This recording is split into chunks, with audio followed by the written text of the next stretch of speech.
Now you say you met on the first movie, is that right? Well, she had actually auditioned for the first movie and was very, very close to getting the part. But we had already cast Kane Hodder, Robert Englund, Tony Todd, Josh Leonard, and I was like getting worried that it's just going to be like a cameo fest. So we went with an unknown. But then Danielle auditioned for a romantic comedy that I was casting for, and she came in and just blew me away because I never realized how funny she was. But then even further, she's like, I like all of these characters so much that I prepared all of them. And off book, as a completely different character, goes through every female in the movie. And I didn't want to give him an opportunity to not cast me. I figured if I'm not right for this one, I'm going to read all of them, and then he has no excuse because I know I can fit in one of these bodies. Yeah, it was Can't help that energy of the fear, and it's what, 2 o'clock in the morning. I don't know. I'm assuming you're shooting long nights, and just to bring up that energy, it must be exhausting to constantly call that in and let it go. And I'm just going, what is the hardest part of it? I think it takes a toll on your health, actually. Because I was starting to feel like, God, my body probably doesn't know that this is fake.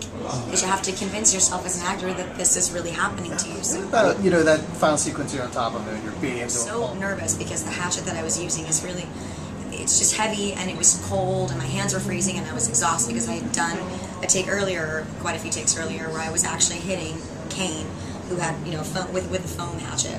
But I still had to do the body movement, but I was so afraid of actually hurting him, even though it probably wouldn't have really hurt him. And then we switched to the fake head and the real hatchet. It's heavy, and I kept getting worried that it was going to slip out of my hands, so I had them put glue on my hands, and I glued the hatchet to my hands. Because I thought, this is going to be my luck. This is what's going to happen. I'm going to start to go to town and not think about it, and I'm going to end up hitting myself in the face with it. Which was possible, or have it fly out of my hands and hit one of the camera guys. I was like, you guys, everybody that doesn't need to be here, get out of the way, because I'm really going to try hard to hang on to it. But you just don't know. And I knew that it worked when we yelled cut, and Adam came from around the monitor and was jumping up and down like, I can't think of the best present on Christmas. You mentioned the kills, and I know, fans of the genre, they're looking for a unique, and it's not just, boom, you're dead. It's got to be more than that.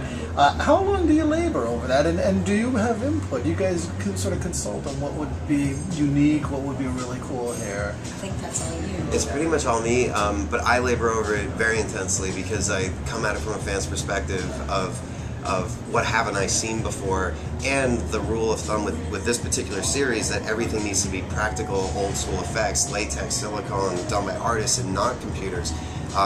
It's very hard. Like, some of the stuff in this movie has not been done before. The double chainsaw through 2 people at once is very, very technically hard to pull off. And then skinning Tony Todd alive, the curving RA and the eyes blinking, and it's hard. It's hard to do that. I was gonna say, I mean, do you just, is it